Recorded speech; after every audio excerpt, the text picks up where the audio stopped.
What is up, YouTube? It's been a while. So today I'm coming at you with my Nekusar discard EDH deck profile. This is a deck that I made years ago, and then I eventually turned my Grixis deck into Pirates, but then I was disappointed with Admiral Beckett Brass, and I was waiting on a new Pirate Commander. And then Lost Caverns of Ixalan came out, and I was pretty disappointed with the Pirate support. I thought they just that was terrible. Dinos, they did pretty good given support for that, but yeah, Pirates not so much. But anyway, yeah, I looked at my old Nekusar build and I was like, well, if I update it, I was like, there's not too many cards I need to fill in. I found the cards that I need to fill in. I like the changes. I've had a few weeks now since I've rebuilt it. I'd probably say I've had this deck rebuilt for about a month. Playtest wise, it's been playing, I would say, pretty good. Nothing. I don't know if I've won any of the games, which you guys are gonna be like, oh, of course.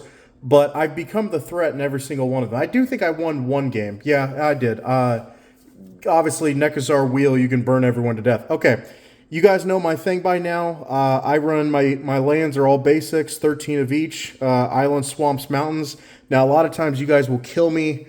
Even that you know that I run basics, you kill me on my ratios. In this deck, we are pretty even as far as like how many mana pips we're running of each color. I think technically black is the most, but it might be blue. But we got a decent amount of red as well. Yeah, and Nekusar, for anyone that doesn't know, beginning of each player's draw step, that player draws an additional card. Whenever an opponent draws a card, Nekusar deals 1 damage to that player. That is what we're built around, so that's what we're going to do.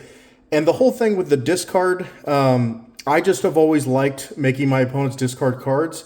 So for me, it's kind of like, okay, I am letting them draw additional cards, but I'm getting stuff out of their hands. So them drawing additional cards gives me more things to make them discard. So that's the way I view it. Okay, we will start with the things we play the most in this deck, which is actually enchantments.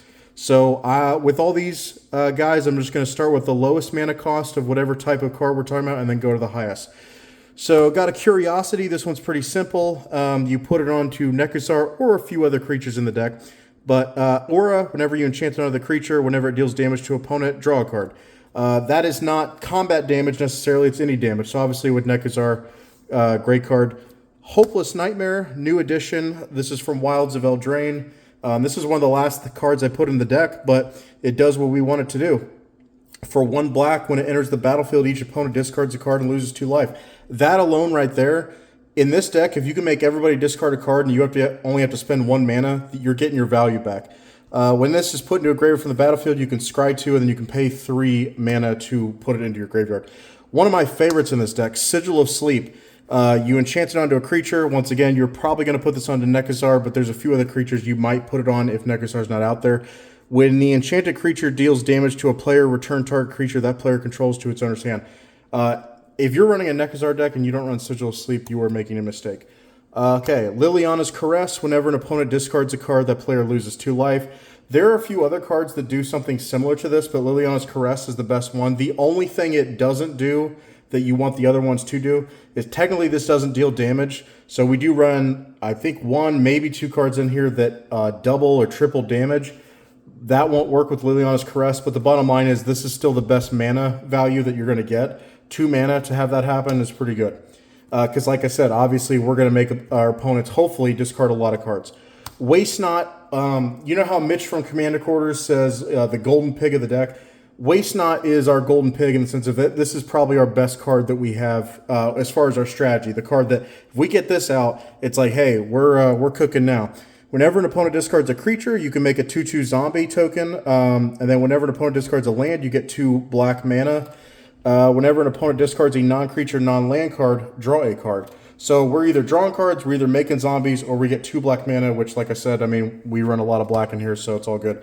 Back to basics. This is one of my staples in blue because I don't run non-basics. So they don't untap during their controller's untap step.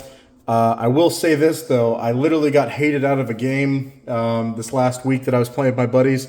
I played a back to basics against one of my buddies who was playing a 5-color deck, and he was like, I'm going to make your life a living hell. And I was like, okay, it is what it is. I regret nothing. Fevered Visions. This is a card that I think a lot of people have taken out of their decks in the last, I would say, 6 years, just because they feel like it's been power crept out, and I get that. But overall, Fever Visions does a good job for us in this deck. At the beginning of each player's end step, the player draws a card. If that player is your opponent and has 4 or more cards in hand, Fever Visions deals 2 damage to them. So we will never take damage because we're not obviously one of our opponents. But even us, we will be able to draw an additional card off this, and then obviously we're allowing everybody else to draw an additional card. That's why with Nekusar, I like the deck because in a way it's a group hug, because like there are times where people go, they have a removal spell, and they go, well, I could get rid of Nekusar, but it is allowing me to draw an additional card. And they're like, all right, I'll get rid of something else that's more problematic. And you're like, all right, sweet. Not everybody hates it. They hate it when you play a wheel card or something where they're like, okay, I'm going to take a ton of damage. So it's always a threat, but it's not always the biggest threat, which I like. I mean, I don't like all my commanders to be like, you know, kill on sight. Pain Magnification. Now, this is a staple for me in Rakdos decks. But in this deck especially, it's amazing. Whenever an opponent's dealt 3 or more damage by a single source, that player discards a card. I always run this in Rakdos mainly because it ends up becoming kind of a political card for the fact of I can always, not every time, but a lot of times I can convince someone to go, hey, if you do damage to me, no one's going to discard a card. But if you do damage to one of our other opponents, I was like, you'll actually make them discard a card, so it's extra advantage. And they're like, all right, that sounds good. Not always. Sometimes people are like, I don't care, I hate you. But Propaganda, you know, I had a few extra slots in this deck. The bottom line is we're not trying to beat anybody by combat in this deck, so Propaganda gives us more time to set up. And anyone that says cards like Propaganda and Ghostly Prison are not good cards, I would 1000% disagree. The amount of times that just me playing a 3-mana Propaganda or a 3-mana Ghostly Prison literally just saves me so many turns of like, okay, they tapped out, they didn't have enough mana to attack me, they got to attack somebody else, or they just won't attack. Happens all the time. A lot of times people will do their whole main phase and then be like, all right, combat, and then they forget, and then it's like, well, and our play group's not like rule Nazis in the sense of like, if it doesn't make sense to attack somebody else and you want to take back, okay, I don't want to cast this because I want to be able to attack, you know, him, we'll normally let you take that back because, like I said, we're trying to have a good time. But if someone does a lot of combos and they want to go, hey, I want to go back 5 minutes, we're like, yeah, sorry, probably not going to let that happen. But Propaganda, great card. Psychic Corrosion, we are going to be drawing a decent amount of cards in this deck, so whenever you draw a card, each opponent mills 2 cards. Great card. Psychic Corrosion is almost a blue staple for me just because most blue decks you can draw a decent amount of cards, and even if you can get your opponents to mill, like, let's say 20 cards off of it, that's 20 less cards in the deck, a lot of resources that they won't have available to them. I know graveyard decks, you run that risk, but it is what it is. One of my favorites that is underused, I think, by the commander population, Warped Devotion. Whenever a permanent is returned to a player's hand, that player discards a card from his or her hand. So we kind of synergize with this card. We have a decent amount of bounce spells in this deck. The reason, I mean, Warped Devotion, as soon as I saw it, I was like, okay, now I'll run more bounce stuff. That's some synergy. But on top of that, even without Warped Devotion, where do we want cards? We want our opponent's cards in their hand so we can make them discard them. That's what we want. So Warped Devotion helps with that, but like I said, even without it, you still would want to bounce things back to people's hands, not only to get them off the field where they're no longer threats to you, but once they're in their hand, like I said, you make them discard it. Dissipation Field, another card that can make them bounce to their hand. Whenever a permanent deals damage to you, return to its owner's hand. Now that includes your own stuff. That's why, I mean, I'd have to double check, but we generally don't run anything that might possibly damage us. Because, yeah, Dissipation Field can make you bounce your own stuff. Now, if that's what you want to do, I guess that's a combo enabler. Firesome Invention doesn't go in every red deck, but it goes in a lot of red decks for me. You can cast up to 2 spells per turn and no more. And instead of having to tap mana to cast spells, you just count your lands and however many you have. Let's say you have 7. You can cast 2 spells from your hand, 7 mana or less. Actually, it doesn't have to be from your hand. You could also cast your commander if it made sense. And if you have to pay the command tax, you can... let's say Nekusar. I want to cast Nekusar. Let's say I have 5 lands, and let's say it's died already one time. Someone could be like, well, don't you have to pay the command tax? It's like, yes, I do, but basically this qualifies where I can cast it with Fire's Invention because I would have 5 lands. I would just have to tap 2 lands after the fact, or not after the fact, but you know, once I'm doing it, be like, all right, tap 2 lands, that's the command tax. So me and my buddy, we went over that. I know some people, they're uncertain of that, but yes, that is a thing. Fire's Invention, like I said, doesn't go in every deck. If you run any kind of instance at all, or doing anything at instant speed, you definitely don't want to run it. If you're playing a Spellslinger deck, you don't want to run it. If you're playing green, you might not want to run it because, like I said, if you can ramp up and get a ton of lands, you might not want to take the chance of kind of stopping after just 2 spells. But I would say any other deck, it really helps with ramp. Painful Quandary, another one of my favorites, but it's especially good in this deck. Whenever an opponent casts a spell, the player loses 5 life unless they discard a card. If they discard, they're giving us advantage because that's what we want. We have so many synergy cards in here with discard. And if they lose 5 life, that helps us too. They die faster. So great card. One of I keep saying this a lot of these cards. One of, if not my favorite card, that probably my favorite card of the 99. Elder Mastery. This is like, I look at this card and it was the reason why I was like, I want to rebuild Nekusar because I miss playing this card. Enchant Creature. Enchant Creature gets +3/+3 and has flying. Nekusar doesn't have flying, so that's good that we can give him that. Whenever Enchanted Creature deals damage, that's not combat damage, that's just any damage to a player, that player discards 2 cards. Boom, there you go. With Nekusar, they would draw 2 cards a turn, and then they would take 2 damage off of Nekusar, and then that's 2 instances of Elder Mastery, so they would have to discard 4 cards. Discarding 4 cards a turn, it's great. And then, like I said, just giving our Nekusar or whatever else, like I said, there's a few other cards in here that can do burn damage. Fiery Emancipation, gotta have it in here. I think it got reprinted recently, that's why it's dropped in price. It used to be around like 20, 25 bucks. Now it's around like 5. So pick up your Fiery Emancipations while you can, but great card. If a source you control would deal damage to a permanent or player, deals triple that damage to that permanent or player instead. That does include your sources that deal damage to you. So once again, you have to be careful about that. Thankfully, Nekusar doesn't affect us. But yeah, with Fire Emancipation out, that's 3 damage every time your opponent draws a card. That's at the point where they're like, okay, I got to kill you. Forced Fruition, another one of my favorites. Whenever an opponent plays a spell, that player draws 7 cards. So think about it that way. If I have Nekusar out and I play Forced Fruition, they're going to take 7 damage every time they want to play something. It's not good for them. Havoc Festival, another card that was sitting around that I think I was trying in a different deck, but then I took that deck apart, and I was like, oh crap. I was like, yeah, that could work in there. So it's 6 mana for this Rakdos Enchantment. Players can't gain life. Not a big deal to us. We don't, I don't even think, I think I took out the last thing in here that had any sort of gain life in it. But at the beginning of each player's upkeep, that player loses half of his or her life rounded up. So once again, because we're doing more damage normally than everybody else, we will normally get the better of them as far as like Havoc Festival, getting them lower than we would quickly. Also, there's a few. There was something that I did where I was able to get rid of Havoc Festival before it got around to my turn, so I didn't actually have to lose half my life. I forgot exactly what I did. Sunbird's Invocation. This is a red staple for me. Whenever you cast a spell from your hand, you reveal that many cards, whatever its mana cost was. Let's say it was a 6 mana card that you played. You reveal 6 off the top of your library, and if any of those are 6 mana or less, you can choose one of them and cast it without paying its mana cost. The rest go in your bottom of the library. Sunbird's Invocation for me. I do run a lot of higher CMC stuff. I just love the card. Like I said, I'll run it in any red deck. The only thing that sucks about this card that you run into a problem with is if you run Fires of Invention in the same deck, there's been a few times where like you have Fires of Invention, you cast Sunbirds, and then you got enough mana for one of their play, but then you won't get the Sunbirds trigger. Or I shouldn't say you won't get the trigger. You get the trigger, but you won't be able to cast the card because you only cast 2 things a turn. So that part kind of sucks, but it is what it is. Wild Evocation. This is a card that I don't think you would see this card in most decks because it's just considered a group hug deck. But because we're forcing our opponents to discard their hands most of the time, I think this is a card that actually, I think is decent in here. So for 6 mana at the beginning of each player's upkeep, that player reveals a card. So once again, this is before they get to draw off our Nekusar trigger. That player reveals a card at random from his or her hand. If it's a land, they can put it on the battlefield. Otherwise, the player casts it without paying its mana cost. That's actually not optional. So if it's a land, they have to put it on the battlefield. But if it's not a land, they have to cast it without paying its mana cost. So there might be cards that, like I said, don't have valid. It might be an instant where basically they attempt to cast, then it can't be cast, and then I think it just goes away, gets exiled. Anyway. Yeah, so with Nekusar, like I said, they're not able to draw cards before this triggers. So if I'm making them discard down, if they have no cards in hand, they get nothing out of this.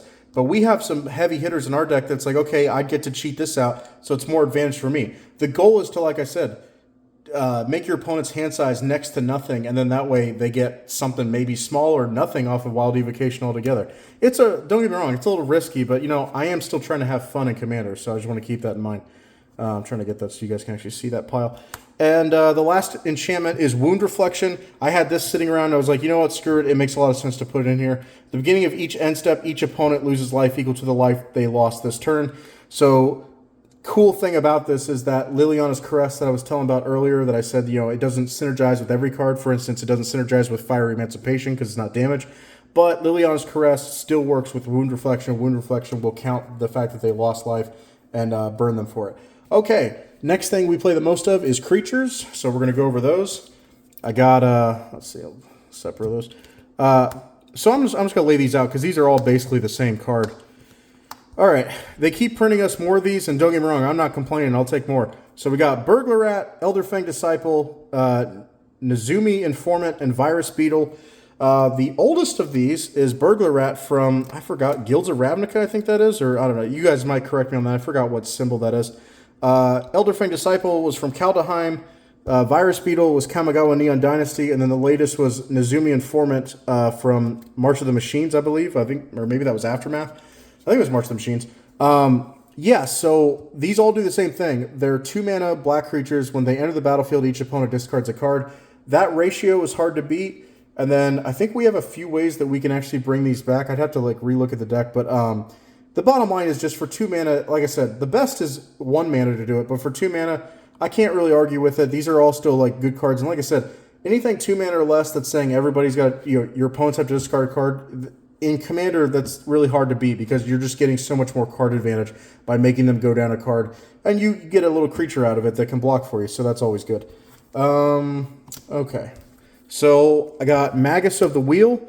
You can pay a red and 1, tap it, sacrifice it. Each player discards their hand, then draws 7 cards. In a Nekusar deck, that's really good. Barb Shocker, this is always one that I've liked. Whenever Barb Shocker deals, it has trample and haste, so it can come out right away and then attack. Whenever it deals damage to a player, that player discards all the cards in their hand, then draws that many cards. So it's a way for us to just be like, okay, go after one player kind of out of nowhere, and then make him discard everything and draw a new hand. So not only are they discarding, giving our synergies, their triggers, and then obviously they're drawing more cards, which triggers Nekusar, where we burn them. Braids, similar to Wild Evocation. Braids at your upkeep. Everybody gets to cheat something into play. I don't think it can be an enchantment. It has to be an artifact, creature, or land. But the bottom line is, if people get to cheat something in, but they don't have anything in their hand, then they don't cheat anything in, then we just get free advantage every turn. I understand it's a risky card because someone could cheat out something big, but, it is what it is. Like I said, I'm still trying to have fun in this deck, and I think we have some good things that we could cheat out. Lavaborn Muse, this is probably a card I would consider taking out, but it is a card that goes with those auras that I showed you that say, whenever a creature deals damage to somebody, you get something to happen. Lavaborn Muse says at the beginning of each opponent's upkeep, if that player has 2 or fewer cards in hand, deals 3 damage to him or her. In this deck, we can get that pretty easily. Locust Miser, one that I really like. Each opponent's maximum hand size is reduced by 2, so if they have a maximum hand size of 5 and they're trying to play their normal deck, yeah, there's a good chance that they're going to have to discard at the end of their turn, so I like that. Notion Thief, even though we do want our opponents to draw extra cards, it is really nasty if we hit them with a wheel effect and then, cast Notion Thief in response to it and basically all right, now discard your hands. I mean, everyone knows how damaging this can be. Yeah, and he's got Flash. I would not run Notion Thief in every deck, and I don't mean for not that it wouldn't be good. It would be a decent card that you could run in any Dimir deck. But Notion Thief is one of those cards that's it's not the same power as a Craterhoof Behemoth, don't get me wrong, but I'm saying Craterhoof is a card that I'm down to put it in one deck. I don't want to put it in every deck that it can be because it's that just gets old and boring. So it's I like having it in this deck as a threat, hey, you got to remember I got this in the deck. Like I said, I know you guys are going to laugh because you'll be that's nowhere close to a Craterhoof. I'm just saying that in general, if I ran a Notion Thief in every deck that I could, people would be I am so tired of seeing that card. Torbrand, Thane of Redfell. It is a lot of red mana pips to get this guy out, but it can be really helpful for us. So if a red source you control would deal damage to a permanent or player, it deals 2 more damage to them. So with Nekusar, instead of 1 damage, it would be 3. Sadistic Hypnotist. I said before that Waste Not was an MVP of the deck. This is another one. This is another way that those Burglar Rats, Elderfang Disciples, all those 4 creatures that we have, this is a way we can get some use out of them. Sack a creature, target player discards 2 cards. You can only activate this as sorcery speed. It's best to just basically do this you can pretty much only do it on your main phase, but yeah, you just do it right when you get it out, go ham. The combo is obviously if you have Waste Not out there and you got Sadistic Hypnotist, if you got enough creatures, basically Like, you sack something, make them discard 2 cards. One of them, it happens to be a creature. You make a zombie. You sack that zombie. You keep making more people discard cards. That's the goal, hopefully. But yeah, Sadistic Hypnotist, great card. Sizon, I don't remember how you pronounce this, Perverter of Truth. For 5 mana, at the beginning of each player's upkeep, that player loses 2 life and draws 2 cards. This is kind of like, there's an artifact, I think it's called Font of Mythos, that's 4 mana, that does this. The only problem is this card was like maybe $2, I think. And no, I think it was just $1 or something. But that Font of Mythos card's like $13, $14. Basically, I chose to save myself over $10 and just, I got to pay 1 more mana. And yes, it's in black, but I mean, it's a creature I can, I mean, it is a 6/5, so it's not like it's a crappy stat line. So, I mean, I guess, I don't know, maybe in a weird way, it's kind of better. Scythe Spectre, 4/4 flying. This is a card that I acknowledge, like for the stats, it's not the greatest, but I do really like the effect. Whenever it deals combat damage to a player, each opponent discards a card. Each player who discards a card with the highest CMC among cards discarded this way loses life equal to that card's CMC. So when it deals combat damage to a player, all my opponents are having to discard, and then whoever discarded the highest CMC thing, they got to lose life equal to the result of what they discard. So I like it. I don't know. I like it. Locust God. So we do draw cards, obviously, with Nekusar. Like I said, we do have some wheels in here, some things that let us draw. So making Locust tokens, those are other things that we can sack to Sadistic Hypnotist or use as blockers, whatever we want to do. Whenever you draw a card, you make a 1/1 blue and red insect token with flying and haste. Yeah, Locust God, really good card. Oh, not that one yet. Magmatic Force. At the beginning of each upkeep, Magmatic Force deals 3 damage to any target. Now, if we got Fire Emancipation, that's 9 damage, which is great. This is a card that we can cheat out with Braids, Wild Evocation, one more card that I'll show in a second. And yeah, and if we have any of those auras, we can put it onto Magmatic Force, and then boom, there we go. Sigil of Sleep, bouncing a creature every upkeep. Or if we got what the other one, Elder Mastery, we can make opponents discard 2 cards at every upkeep while we're doing damage to them. So yeah, there's a lot of them. What was the other one? Curiosity, we can draw more cards. So yeah. And then the last one is Jin-Gitaxias Core Augur. I've always wanted to run Jin-Gitaxias in a deck, and this is the first one I've actually been able to do it in, where I feel like he fits. So once again, another card that we can cheat out whenever we have our Braids out, or Wild Evocation, or the other card I'll show. So it's 5/4 Flash for 10 mana. At the beginning of your end step, draw 7 cards. Each opponent's maximum hand size is reduced by 7. So basically, your opponents at their end step don't have unless they have a card that says they have no maximum hand size, this would reduce it down 7. Actually, I'm not sure how that works. If you have no maximum hand size and this reduces it down 7, I guess they still would have no maximum hand size. I'd have to look. Someone would have to tell me what the ruling is on that. All right, so that's it for the creatures. We're going to go into the sorceries now. Burning Inquiry. For 1 red mana, each player draws 3 cards and discards 3 cards at random. I've always wanted to put this in a deck. There's been a few that I've considered. This deck, it's perfect because, yes, we are going to have to discard 3 random cards, and that might suck. But with our opponents, not only are we getting them to draw more cards for 1 red, 3 cards for 1 red, that's great. That's 3 damage to each opponent. But then they have to discard 3 cards at random, which then fuels our discard stuff, all for 1 red mana. Can't beat that. Vicious Rumors. Every time I play this card, my opponents are like, why is this 1 mana to do this? So you deal 1 damage to each opponent, which if we have Fire Emancipation, that's 3 damage to each opponent. But anyway, 1 damage to each opponent. Each opponent discards a card, then they got to mill a card, and then you gain a life. They always get irritated at the, when they hear the gain a life, they're like, why does this do so much? Night's Whisper, this is almost a black staple for me. Whenever you draw 2 cards, or you draw 2 cards, you lose 2 life for 2 mana. It's pretty good. Arterial Flow, each opponent discards 2 cards. So for 3 mana, we're getting our opponents to discard 2 cards. If you control a vampire, each opponent loses 2 life, you gain 2 life. I don't think we have any vampires in here. Pretty sure we don't. Mitotic Manipulation, this is a blue staple for me if I'm not running green. This is a way for us to ramp, especially since I run nothing but basics. You look at the top 7 cards of your library. If anything from the top 7 matches the name of a card that's already on the battlefield, you can put it into play untapped. So for instance, I'm running mountains, swamps, islands. Let's say I don't have a mountain yet, and I'm going against someone that is playing red. I can play Mitotic Manipulation. If I'm looking for that mountain, if they have a mountain on the board and one of my top 7's a mountain, I can put that into play untapped. So, like I said, just a way for us to ramp. Show and Tell, this is the other card I was referring to where I said we can cheat out big stuff with this. Each player can put an artifact, creature, enchantment, or land from their hand onto the battlefield. So you look at this and you go like, wow, that's really risky that you would, someone could put in their, their best card in their hand, put it into play. That's true. But like I said, if you're playing this deck right, you will have ripped most of those cards out of their hand by this point, Because when you force people to discard early on in the game, what do they normally discard? Yes, they have the heavy hitters that they want to hold on to, but they'll discard like the medium CMC stuff that they're like, I'm not going to be able to play that on my next couple turns anyway, get rid of it. Or they might get rid of their highest CMC thing because they're like, yeah, by the rate I'm going, I'm not going to be able to play this.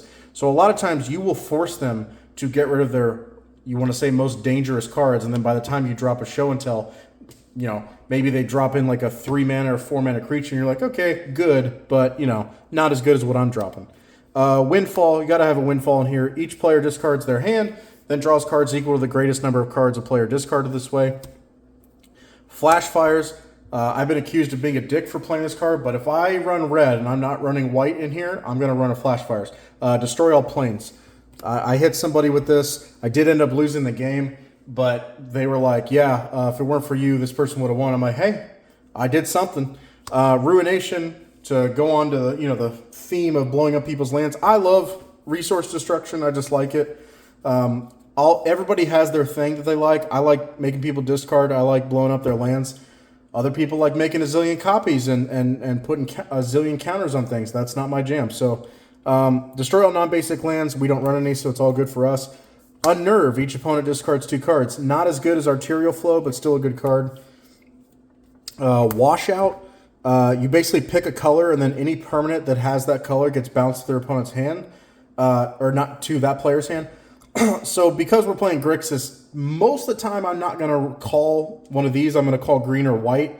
But if my opponent has, let's say, a big blue board or a big red board or whatever, yeah, depending on what I got, I'm probably willing to sacrifice a few things just to, stop them. But yeah, good card. Aether Gale, you pick 6 target non-land permanents, bounce them back to their owner's hand. Baral's Expertise, you pick 3 artifacts and or creatures, bounce them to their owner's hand, and then you can cast a 4-mana or less card from your hand without paying its mana cost. So I think Baral's Expertise is really underrated. Like, if I'm running a blue deck, I'd probably just run this in general just because I think it's a great card. That's just me personally. River's Rebuke, it's like a Cyclonic Rift, but just one person. It's like the fair Cyclonic Rift. That's the way I look at it. 6 mana, you pick somebody, they bounce all their, anything that's not a land gets bounced back to their hand. And then the last sorcery, we got Cruel Ultimatum. You got to run Cruel Ultimatum. Anytime I'm running Grixis, I'm just going to run Cruel Ultimatum just because I love the card. But it especially has cool synergy in this deck. So you pay 3 black, 2 blue, 2 red. Target opponent sacks a creature, discards 3 cards, loses 5 life. You bring back a creature from your graveyard to your hand. You draw 3 cards, then you gain 5 life. So you make somebody lose 3 cards, discard, you draw 3 cards. They lose 5 life, you gain 5 life. They sack a creature, you get a creature from your graveyard back to your hand. All that for 7 mana. I dig it. All right, and then last but not least, we'll do the artifacts. So I got a Renegade map, which in all my decks now, guys, like I said, you can check. I'll put the link for my Architect page for each of these deck profiles. But for my decks, for the 3 color ones, I've added Renegade maps in there just to kind of help with the mana fixing, because I know for a lot of you guys, you're like, where's your mana rocks at, or where's your non-basics at that you can fix your mana? I've added just basically 2 cards into each of these decks to help them out. Renegade map is one of the ones that I really like. It enters the battlefield tapped, so like if you get this on turn 1, it'll come in tapped. Okay, you don't get the land right away, but normally I won't accept a hand like when I'm trying to find my opening hand. I'm not accepting a hand that doesn't have at least 2 lands in it. So if I play this on turn 1, on my next turn, I'm definitely going to have another land anyway. But even if I don't, you sack this and you go grab whatever basic land you want, and then you can choose to play it on your second turn or later if you want. But yeah, you just tap, sack it. I think this is pretty decent for 1 mana. Wayfarer's Bauble. This is something I've added in just about every one of my decks. Yeah, I think it's in every deck. So yeah, Mitch from Commander's Quarters, he was right the whole time. Pay 2, tap it, sacrifice it, go grab a basic land, put it on the battlefield tapped. The way I look at it, most times turn 1, I might not be doing anything. Turn 2, even then, I might not be doing anything. So in this way, I'm at least ramping by turn 2 and played something on turn 1, so I can't really argue with that. I got the medallions, Jet, Ruby, Sapphire, black, red, blue, spells reduced by 1. These are my mana rocks. Hate me all you want, but I love these cards. Guest Grimoire. This is another MVP of the deck. Whenever an opponent discards a card from their hand, you may draw a card. So that is really good. And then the last card, Teferi's Puzzle Box. This is another card that just stays in the field that allows us to just keep draining everybody and resetting our hand. At the beginning of each player's draw step, the player draws their card first that they would draw for the turn, and then however many cards are in their hand, they put them in the bottom, and then they draw however many they had. So if your opponent draws, has 5 cards in their hand, they take those 5, put them in the bottom, and draw a new 5. With Nekusar, that's a lot of burn damage. I hope you guys enjoyed the deck profile. I've pretty much lost my voice, apparently. But, yeah, Nekusar's a really fun deck to me. Grixis is one of my favorite 3-color combinations, so... yeah, let me know what you guys thought. Like I said, the mana is what it is. That's my personal preference. So if you critique me on that, I'm kind of not really going to listen to, because I'm like, yeah, I already know, but I want to do it the way I want to do it. But yeah, comments are welcome. Let me know how I'm doing. And I don't know when the next time I'm going to be making a new deck is. Might be a hot minute, but I have... There's a few of them I'm thinking about, but it might still be a while. But anyway, have a good one, guys.